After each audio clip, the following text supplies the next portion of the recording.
Bonjour à tous. L'histoire d'aujourd'hui s'intitule L'anniversaire de Tycho, le koala. Nous allons à présent débuter cette histoire. Mais avant de poursuivre cette vidéo, je t'invite très rapidement à t'abonner et à cliquer sur la petite cloche de notification. Comme ça, tu ne manqueras rien de toutes nos histoires. Dans une forêt située à l'est de l'Australie, perché en haut d'un grand eucalyptus, un couple de koalas et leur fils se réveillent doucement par une belle journée ensoleillée. Bon anniversaire, Tycho! Tu as aujourd'hui 3 ans! S'exclame sa maman toute heureuse. Merci, maman! Dit fièrement Tycho. C'est un grand jour pour toi, mon fils. Tu es maintenant assez grand pour avoir ton propre eucalyptus, lui explique son papa, très enthousiaste. Génial! C'était mon rêve depuis tout petit. Un arbre, rien que pour moi. Mais j'avoue que j'ai un peu peur de m'y retrouver seule, dit tristement Tycho. Nous viendrons te voir très souvent, Tycho. Et comme tous les koalas de ton âge, tu dois maintenant construire ta propre famille, l'encouragea sa maman. Les parents de Tycho, un peu tristes aussi de se séparer de leur fils, avaient choisi pour lui un grand eucalyptus situé seulement à une 40aine de mètres du leur. Il pourrait ainsi lui rendre visite très souvent. Waouh! Il est vraiment très grand et très feuillu, s'étonna Tycho.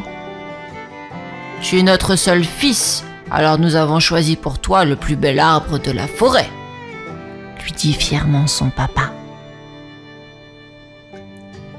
Toutes les feuilles sont très appétissantes, et en plus, il y a plein de fourches de branches confortables pour dormir tous les soirs, observa Tycho avec bonheur. Surtout, sois prudent, mon fils, quand tu escalades les branches. Mieux vaut prendre son temps que de faire une mauvaise chute, lui conseilla sa maman. Une fois seul dans son arbre, Tycho décida de visiter sa nouvelle maison de branches à la recherche des meilleures feuilles pour manger et d'un bon espace pour dormir. Arrivé à la 4e grosse branche, il tomba nez à nez avec 2 petits perroquets blottis l'un contre l'autre. Salut! Tu es un nouveau locataire de l'arbre? Lui demande alors un des petits perroquets. Bonjour, oui, j'ai aujourd'hui 3 ans et cet arbre est mon cadeau d'anniversaire, dit gaiement Tycho. Bon anniversaire! Dirent ensemble les 2 perroquets. Lui, c'est Boris. Et moi, je suis Berette. Nous sommes frères. C'est marrant, comme vous vous ressemblez. Je serais bien incapable de vous reconnaître si je vous revois un jour, avoua le petit koala en souriant. Nous sommes des loriquets à tête bleue. Si tu regardes d'un peu plus près, j'ai certaines plumes de ma queue qui sont très jolies car elles sont bleues, contrairement à celles de Boris qui sont restées vertes. Donc, tu me reconnaîtras sans problème à la prochaine rencontre, expliqua fièrement Berette. Tu trouves ta queue plus jolie que la mienne? S'exclame Boris un peu vexé. Eh bien, Tycho, regarde bien mon bec. Il est d'un rouge bien vif et sans tache, ce qui fait tout mon charme, contrairement au bec de Berette qui est plutôt terne. Tu me reconnaîtras donc très facilement. Vous êtes drôle à vous chamailler comme ça. Vous vivez aussi dans cet arbre? Les questionna Tycho. Oh oui, nous y vivons depuis 2 ans avec nos parents, nos grands-parents, nos 12 cousins et leurs parents et leurs grands-parents et environ une dizaine d'amis.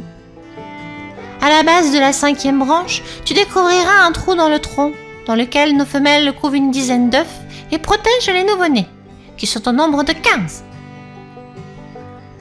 Quand vont-ils éclore? Questionna Tycho. Normalement avant la fin du mois, Répondit Boris. Waouh! Et moi qui avais peur de me retrouver tout seul dans cet arbre, vous êtes très nombreux, et avec vos belles couleurs, j'ai hâte de vous voir tous voler ensemble, dit Tycho. Si tu es d'accord, nous viendrons te voir de temps en temps pour te tenir un peu compagnie. Comme cela, tu ne t'ennuieras pas, proposa Bérette.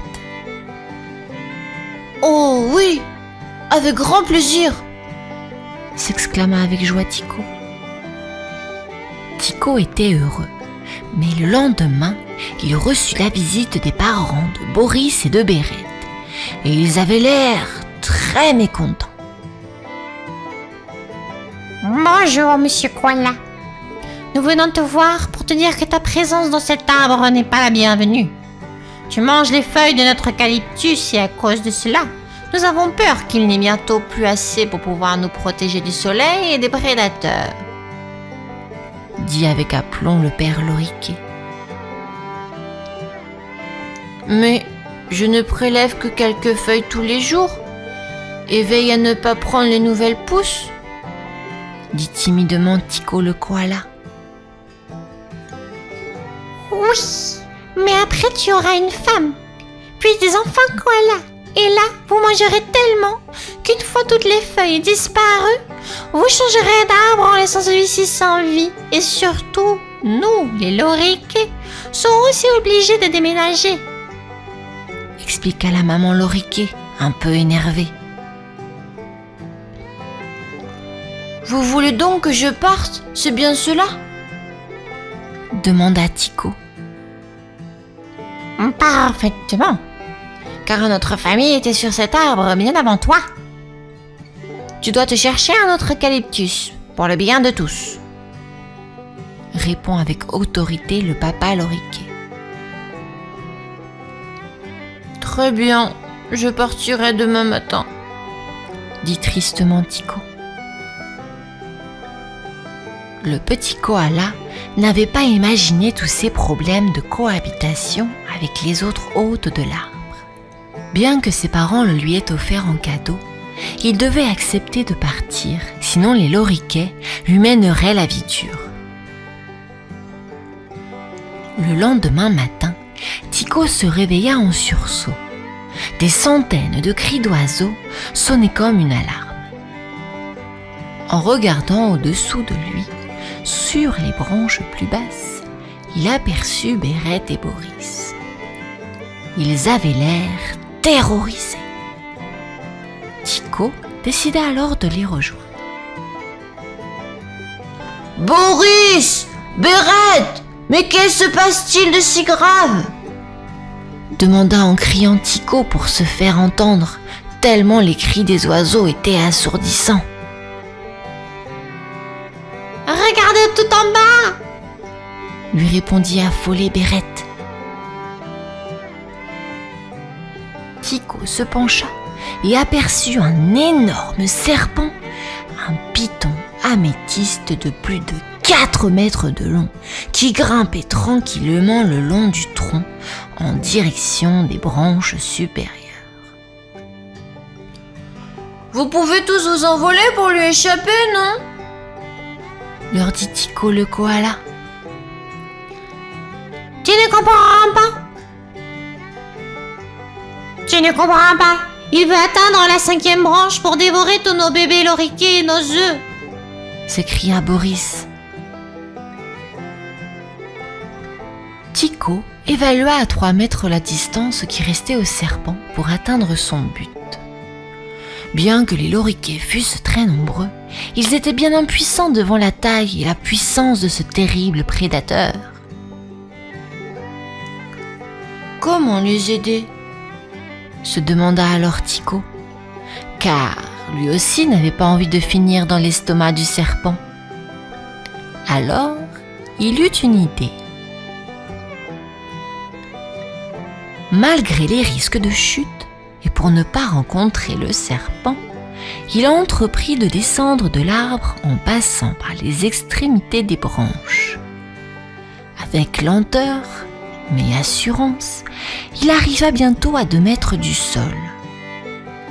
Là, devant lui, il aperçut la queue du serpent et, sans hésiter, s'y agrippa avec ses longues griffes. Le serpent, surpris et étiré de toute sa longueur autour du tronc, enroula au plus vite sa tête et la partie haute de son corps autour d'une branche pour ne pas tomber, car il était déjà à plus de 7 mètres de hauteur. Commença alors une lutte interminable. Le serpent ne pouvait plus progresser vers le nid de perroquet, pourtant situé seulement à 1 mètre au-dessus de lui. Car Tycho le koala était suspendu à sa queue et tirait de toutes ses forces vers le bas. Plus de 30 minutes passèrent sans que les 2 animaux ne bougent. Tycho fatiguait peu à peu, mais le serpent aussi. Et surtout, la fine branche autour de laquelle il était accroché menaçait de céder. C'est alors que Tycho eut une idée. Il appela Bérette et Boris qui vinrent à sa hauteur. « Vous êtes des dizaines de loriquets. Alors si vous vous accrochez comme moi à la queue du serpent, peut-être qu'il lâchera prise, » leur expliqua Tycho. Boris et Bérette durent d'abord convaincre leurs parents, ce qui prit plusieurs minutes avant qu'ils ne se décident enfin à donner l'ordre aux autres loriquets d'aider le koala. Quand ils arrivèrent près de Tycho, ce dernier n'avait plus de force. Ils s'accrochèrent tous à la queue du serpent et, comme l'avait imaginé le koala, la branche sur laquelle était accroché le serpent céda. Le grand python bascula et tomba de tout son poids sur le sol. Tycho eut juste le temps de s'accrocher au tronc pour ne pas être entraîné dans la chute. Un énorme boum se fit entendre. Le serpent, un long moment étourdi, préféra quitter les lieux. Tycho reçut 1000 merci des loriquets qui, sans lui, auraient vu leurs petits et leurs œufs disparaître. Les parents de Bérette et de Boris se sentaient tellement redevables qu'ils changèrent d'avis et acceptèrent que Tycho vive avec eux dans l'arbre. Tycho vécut heureux avec les perroquets loriquets et il fonda une belle famille qui fit bien attention à préserver le bel eucalyptus.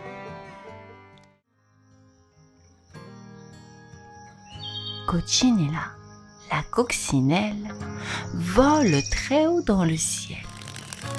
Elle aime les fleurs, les colliers et ses amis. Gaston, l'escargot, porte sa maison sur le dos et ne se déplace pas vite. Il adore faire rire. Mimi, l'abeille, est gourmande et aime confectionner des desserts. Elle porte un beau panier qui lui sert à récolter le pollen des fleurs. Édouard, la sauterelle, fait des bonds gigantesques. Il a déjà participé à des concours de saut. Sportif, il est aussi très coquet. Momo, le ver de terre, a toujours froid à la tête et ne sort jamais sans son bonnet. Il a parfois mauvais caractère. Tous vivent à Coxilande, un pays où il y a des collines, des prés et des rivières. Ce matin, quelqu'un frappe à la porte de Coccinella. C'est Louis le pigeon fagnard. Il porte sa vieille sacoche remplie de courrier, qui est sur le point de craquer. Il faut dire qu'elle est très usée. Bonjour, Coccinella. J'ai une lettre pour toi, dit Louis. Bonjour, Louis. Oh, c'est mon ami Édouard, la sauterelle. Il m'invite à son anniversaire avec mes amis Gaston, Mimi et Momo. J'adore les fêtes. Je vais aller cueillir des fleurs pour lui confectionner un joli collier. Louis distribue les autres lettres à Gaston, Mimi et Momo. Chacun prépare des surprises pour l'anniversaire d'Édouard. Mimi confectionne des gâteaux au chocolat et des crêpes pour la fête. Très gourmande, elle adore faire de la pâtisserie et goûte souvent ce qu'elle prépare. Momo a ramassé du bois et a fabriqué pour son ami Édouard une voiture en bois. Au moment de partir à la fête, il met son bonnet car il a toujours froid à la tête. Coccinella, Momo et Mimi arrivent ensemble à la maison d'Édouard. « Mais où est Gaston ?» demande Momo. À cet instant, ils entendent une petite voix. « Attendez-moi, j'arrive !» crie Gaston. Le petit escargot se déplace lentement et ne va pas aussi vite que ses amis. Si j'avais une planche à roulettes, je monterais dessus et hop, je serais toujours à l'heure au rendez-vous. Plus de soucis, ce serait merveilleux, pense Gaston.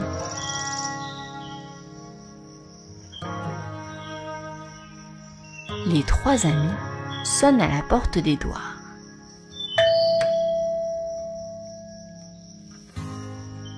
Édouard leur ouvre la porte. Très élégant, il porte un nœud papillon bleu ciel, mais il semble triste. « Que se passe-t-il » lui demande Momo. « Oh là là, c'est une catastrophe.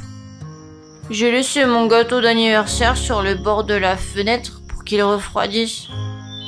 Une rafale de vent l'a emporté et l'a fait tomber par terre, » répond celui-ci. « Ne t'inquiète pas, Édouard. Regarde, j'ai fait des gâteaux au chocolat, » dit Mimi. « Merci, Mimi, tu es une amie. » « Et les amis, c'est pour la vie, » répond Mimi en riant.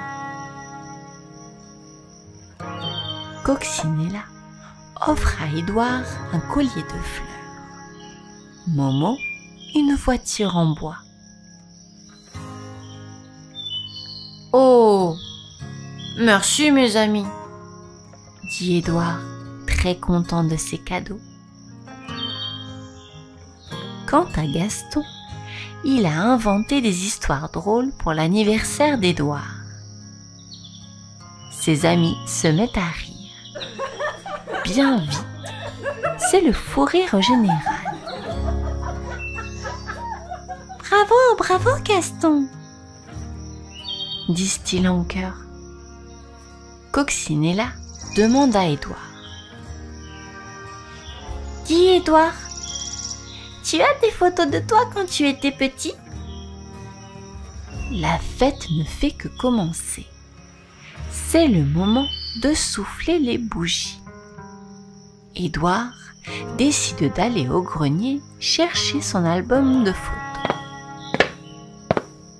Au grenier, il découvre une drôle de malle pleine de poussière qu'il n'avait jamais vue auparavant.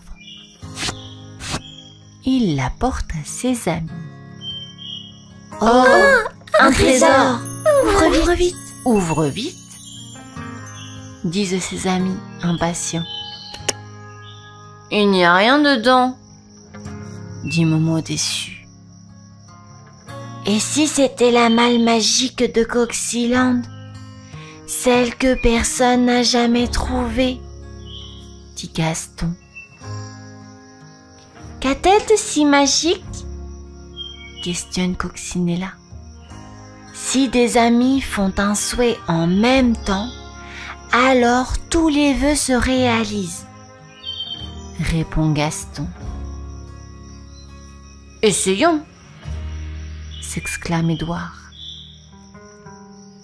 Chacun pense très fort à son vœu. Coccinella demande une nouvelle sacoche pour Louis le facteur. Gaston souhaite avoir une planche à roulettes. Momo pense à un bonnet rouge. Mimi imagine posséder un livre de pâtisserie pour réaliser de bons desserts. Et Édouard se voit déjà porter un foulard en soie de couleur verte pour être élégant. La malle s'illumine et un éclair de couleur bleu jaillit. Hurrah! Nos vœux ont été réalisés, disent les amis. Gaston essaye sa planche à roulettes. Oh là! Ça va très vite! Hurle-t-il. Momo met son bonnet rouge et ressemble drôlement à un des lutins du Père Noël.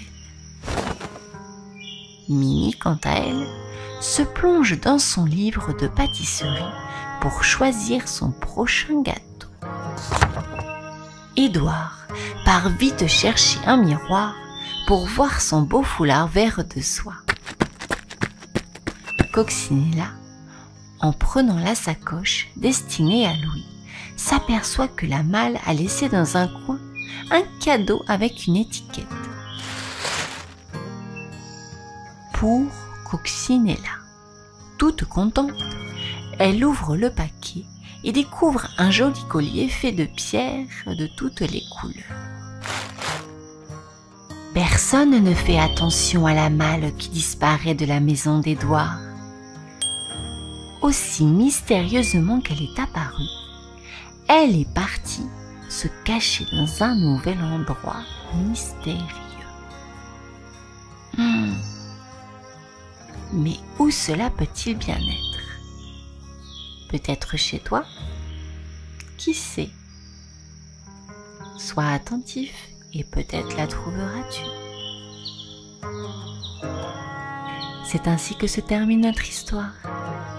Je te dis à bientôt. Bonne nuit.